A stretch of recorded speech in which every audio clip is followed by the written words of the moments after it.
Consultant की हम राय ले सकते हैं, मान नहीं सकते। एक डॉक्टर है, आपको मेडिसिन लिख के दे सकता है, आपके ऊपर है कि वो मेडिसिन ले या ना ले। हाँ, अगर एक ऐसा डॉक्टर है कि जो उसने मेडिसिन लिख के दी, आपके ऊपर लाजमी हो गया कि उसको खाना ही खाना है, तो ऐसा डॉक्टर जो है ये नॉन एग्जीक्यूटिव डायरेक्टर है।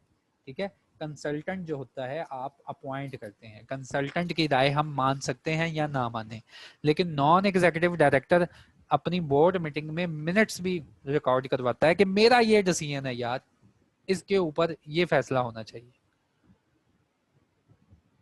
Sir whole time director member भी बन सकता है। हाँ, मैंने शुरू से बताया कि होल टाइम डायरेक्टर ना कभी कभी आप उसको एग्जीक्यूटिव डायरेक्टर भी कह देते हैं क्योंकि उसके पास शेयर्स भी होते हैं, लेकिन होल टाइम डायरेक्टर की एक खूबी होती है कि ये एम्प्लॉय भी होता है, ये कंपनी का एम्प्लॉय भी होता है।